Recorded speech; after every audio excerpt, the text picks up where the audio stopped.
Des élections qui se sont déroulées, vous avez les Katumbi, vous avez Sanga, ils sont frustrés. Est-ce que Tshisekedi comme président de la République, pour que nous devenions forts, il ne peut pas devenir président de la République, que je quitte l'Union sacrée. J'appelle les fils et filles de ces pays, qu'est-ce qui ne va pas? Moi d'ailleurs, vous m'avez frustré. Moi, vous avez mouillé mon carré minier. Parce qu'en politique, nous disait il faut régler les problèmes des aigris, des frustrés, parce qu'il y a une frustration terrible. Merci. Maintenant, je vais aller au-delà de tout sur les États-Unis, sur, comment on appelle ça, les sanctions de l'Union européenne. Est-ce que ces sanctions sont-ils efficaces pour dissuader Nanga de ne pas continuer à marcher sur Kinshasa? Alors, je vais terminer d'abord ce que je suis en train de développer. Oui. La philosophie, c'est quoi? C'est que Nanga, pour lui, il considère que le Goma, c'est le cadet des soucis. Goma devient un cadet des soucis pour lui. Parce qu'avant, il avait besoin, le M23 aussi, les terroristes, avaient besoin d'occuper la ville de Goma pour faire du chantage au gouvernement et forcer la main du gouvernement pour obtenir leurs revendications. Mais quand Nanga s'est rajouté du nombre, ils ont changé de vision. Du coup, Goma, c'est leur cadet des soucis. Ils empruntent maintenant la route pour descendre vers... Est-ce que nos stratèges comprennent tout ça? Je ne sais pas. Mais sauf que tout ce que je sais, c'est que notre armée était bien positionnée dans le Nord Kivu, dans le Grand Nord plutôt. Parce que c'est là-bas où il y avait l'état de siège, quand l'activisme a repris, oui, on a récupéré tous les militaires qu'on avait dans le Grand Nord. Ils sont venus ceinturer et protéger la ville de Goma et venir monter vers Massissi et Rutshuru. Donc, de cette zone où avance le rebelle, avec cette ramification entre guillemets que je réfléchis à mon niveau, j'imagine que de ce côté-là, il y a déjà une carence. Donc, il y a risque que si... Revenons sur la diplomatie. Donc, oui, on revient maintenant sur la diplomatie. La diplomatie, même quand il y a la guerre, il faut continuer avec la diplomatie et cela est valable. Rendez-la pratique avec Caméré. Justement. Maintenant, ça dépend de quel bord penchent les Occidentaux, la communauté internationale. C'est ça la question. Apparemment, on a... Donc on nous dit. Mais nous, les diplomates qui viennent ici nous racontent des histoires. C'est des hypocrites. L'avantage avec les agresseurs, c'est que ils nous ont frappés pendant qu'on attendait le moins. Jamais dans la tête de Tshisekedi ou dans le chef de Congolais, on pourrait imaginer Kagame attaquer la RDC.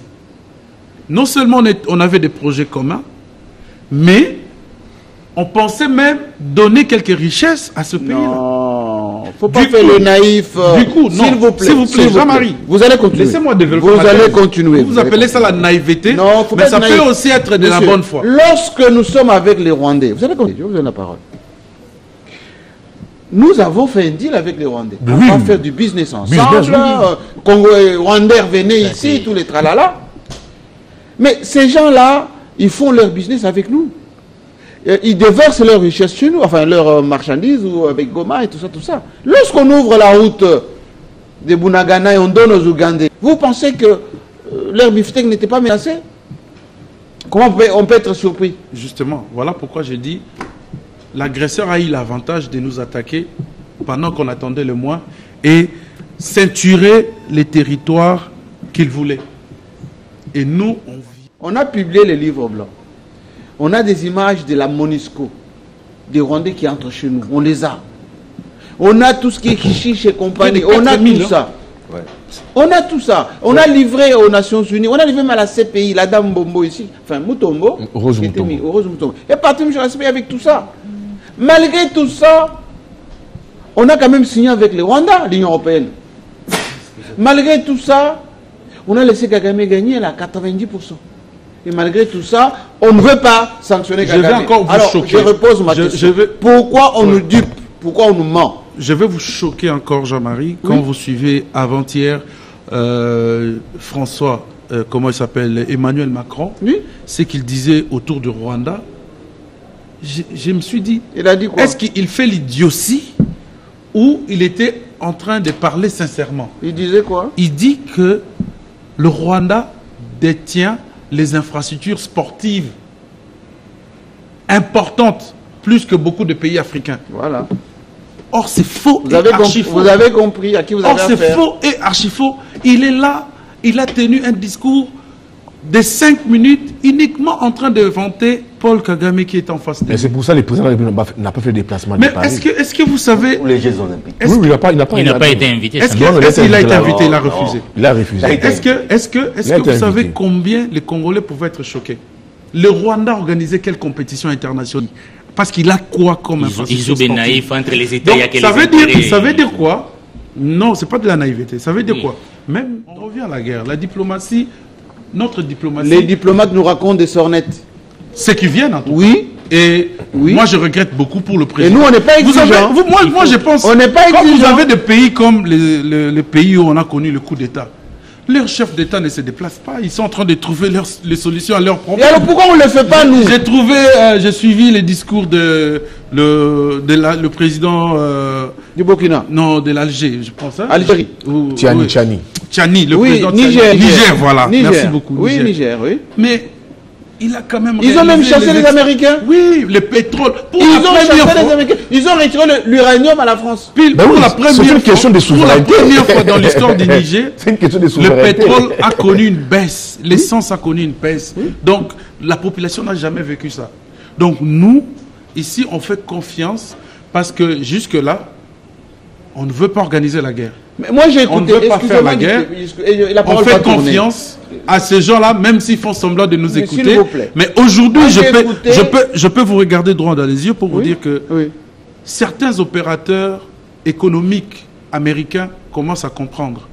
Il y a une grande chaîne ESC qui a diffusé des enquêtes comme quoi beaucoup de projets tenus par les opérateurs américains au Rwanda seront retirés. Question à John Chitende. Quand on écoute... Refusons que Nanga devienne une alternative, Jean-Marie. En faisant quoi? Ça part de frustration ici. Refusons ça. Vous savez, en 1997, avec la dictature rude de Mobutu, l'AFDEL était devenue une alternative. Mais au début, on disait des aventuriers. Au début, on disait des aventuriers. Merci beaucoup. Non, des aventuriers. Vous avez le droit il va rester là-bas. Jean-Marie, vous avez le droit de ce cas-là. Il va rester un trafiquant. C'est un aventurier. C'est un soula. C'est un soula, ce monsieur-là. C'est un grand buveur de tembo. Jean-Marie, on rigole. Mais nous sommes réveillés.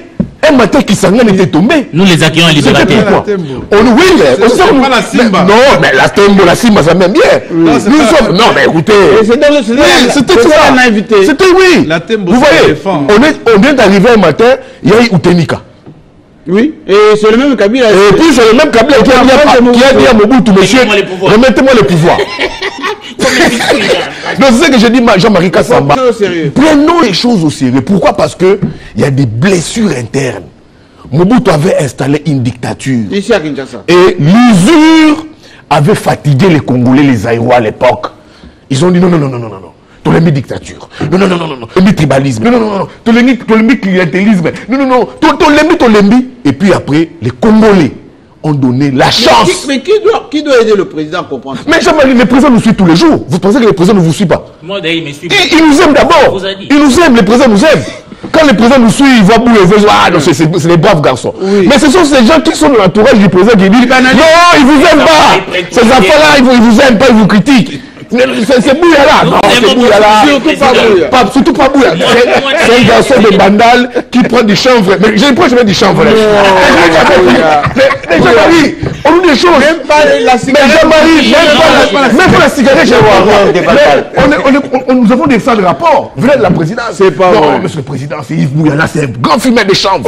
Il prend la cigarette dans les tirets de bandal. Des choses que depuis que je suis né, je n'ai jamais touché à ça. Mais quand on parle avec Jean-Marie, mais je ne touche pas ça. Mais quand on parle avec Wemba ici, les gens pensent que non, c'est des fumeurs de chanvre. On ne prend jamais ça. Mais on dit des choses. Jean-Marie, des choses vraies.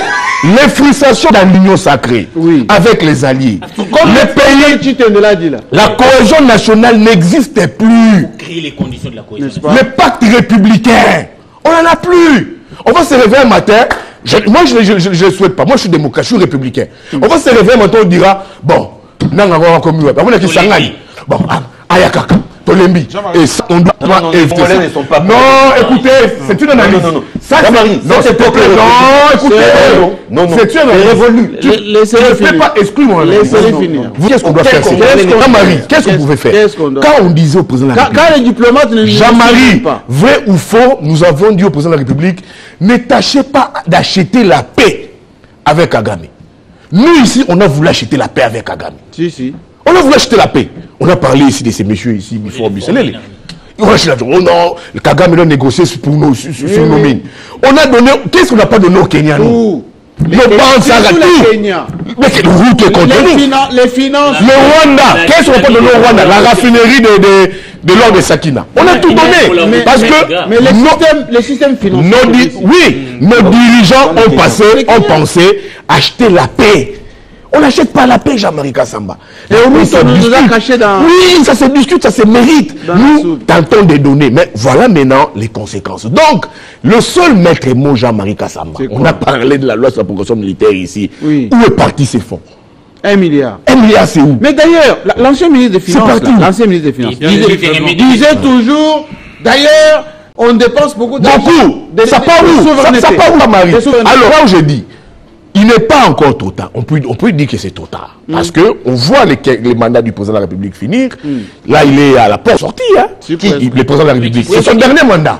Constitutionnellement. À la porte, pas non, mais constitutionnellement. Oui, mais constitutionnellement.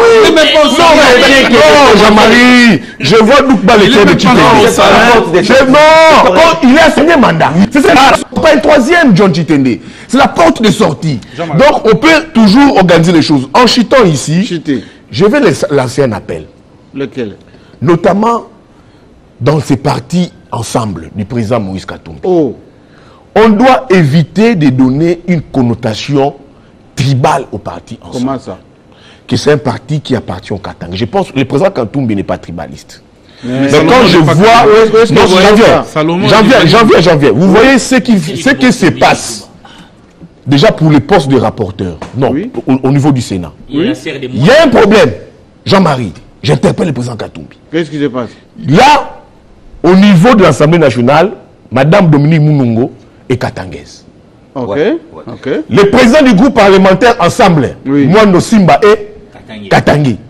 Si on veut nous imposer encore sa sœur katangaise, là c'est pas bon. Ce n'est pas bon. Là c'est pas bon. Je pense qu'il faut jouer à l'équilibre. Là c'est pas bon. Monsieur Salomon on dit que c'est pas bon. De Maniema, il est élu sénateur au Katanga, il est katangé par adoption. C'est ça. Mais pour éviter cette connotation tribale, il faut trouver un problème. Les sièges katangais. Non, il est par adoption. Non. Il est c'est comme mais c'est comme Jonas. C'est comme oui par adoption. Mais il n'est pas équatorien. Yves Bouya, on fait quoi maintenant? Non, Edmond, Yves Bouya, il a posé la question, il n'a pas répondu. Mais il faut restructurer l'armée, organiser l'armée, Jean-Marie Kassamba. Le gouvernement nous écoute, le gouvernement évalue et le gouvernement prend des options. Et je peux analyser les options que le gouvernement a prises par rapport à cette guerre. C'est que le gouvernement fait de la pédagogie cette fois-ci avec la diplomatie. C'est-à-dire au-delà de preuves que peut détenir aujourd'hui... Parce que nos preuves ne suffisent pas, monsieur. L'ONU et tous les restes. Ça ne suffit pas. Voilà. Le gouvernement fait un procès contre Nanga. C'est vrai, sur le plan opinion nationale, on peut minimiser, mais ce procès a un caractère, je dirais, pédagogique sur le plan international. On va condamner Kagame aussi. S'il vous plaît, laissez-moi continuer. Au-delà de ce procès contre Nanga, vous avez le cimetière Génocoste que nous avons visité dernièrement à Kibati, où désormais chaque citoyen congolais tué... Pourquoi on ne fait pas de monument? Mais attendez, Jean-Marie. Pourquoi on ne fait pas de mausolée? Mais moi, je suis en train de développer. Je suis en train de comprendre. Même vendre notre génocide. Le Rwanda vendit son génocide à la communauté internationale. Et ça pourquoi le cimetière? Nous, nous avons plus de morts que le Rwanda. On fait le musée avec le crâne. On ne peut pas le faire aussi? Voilà pourquoi la première ministre s'est déplacée pour aller visiter les cimetières. Qui soumis, d'accord. Oui, je mais alors qu'on fasse les mausolées. Ça veut dire ça, non, mais vous pouvez en rigoler, mais qu'on ait le courage de faire les mausolées. Jean-Marie, je vous dis, pour le gouvernement, c'est pas tourisme. Faut pas appeler ça tourisme. Je vous dis, c'est une manière de vendre la guerre. Et c'est comme ça, pour moi, le gouvernement n'a pas une autre option, je dirais, diplomatique. Comme les Juifs, comme les Rwandais, qu'on fasse le nôtre. Jean-Marie, on doit d'abord comptabiliser combien qui sont morts. Nous, ils sont enterrés 16 millions. Pour les pleurer. 16 millions. Voilà, il faudrait qu'il y ait des symboles. On connaît, monsieur. Pourquoi comptabiliser? Le gouvernement est en train de symboliser les effets induits de la guerre. Des gens qui tombent vous voulez que je pose gracieusement parce qu'ils cherchaient à vivre. Aujourd'hui, je vous pose la dernière question. Ouais. Edmond Issouba, quand même. Vous nous avez expliqué, vous ici, Edmond Issouba. Vous étiez parti là-bas. Vous étiez parti là-bas. À Bunagana. Non, à Kibati. À Kibati. Vous nous avez dit, Edmond Issouba, vous nous avez dit, avec l'état des sièges, vous allez voir ce que vous allez voir. On n'a rien vu. Mais l'état de siège a été perturbé par l'agression rwandaise. Attendez, mais enfin, c'est la guerre, monsieur, l'état de siège. Mais justement, l'état de siège... On devait justement stopper. Non, Jean-Marie. Merci. Faut Deuxièmement, terminer par rapport à l'état de siège avant de continuer deuxièmement. Oui. Je vous ai dit ici... C'est quoi un état de siège? Que les options soulevées, les missions fondamentales de l'état de siège, ce n'était pas de combattre le M23. C'était quoi? Le M23 est venu... pendant que l'état de siège était en train de faire le travail de toilettage sur terrain. Et la guerre était beaucoup plus du côté béni, où on devait territoire en état de siège, je dis que c'est géré par les militaires, et les militaires font la guerre. Justement. On ne peut pas permettre qu'il y ait un coup de feu là où il y a l'état de siège. Jean-Marie, je vous dis que... Faut pas me dire que on était qui dit, bah, on est venu faire l'état de siège. Non. Ça dit, la guerre, il y en avait déjà, il y avait des ADF. Les ADF qui tuaient des centaines et des centaines de Congolais. Oui, c'est sous forme d'agression. Alors, la RDC, on était en guerre. Voilà, justement. Et la guerre était aussi de l'autre côté, en Italie. L'état de siège, c'était pour, notamment, nettoyer toutes les surfaces. La preuve en est que si on vous donne aujourd'hui les bilans de l'état de siège dès les 3 premiers mois, vous allez me donner raison, on commençait à récupérer des villages et des villages dans le Grand Nord. Et par la suite, Kagame a compris. Parce que vous pouvez poser ces questions à tous les gomatraciens, ils vous diront l'état de siège est parmi les options qui ont appauvri le...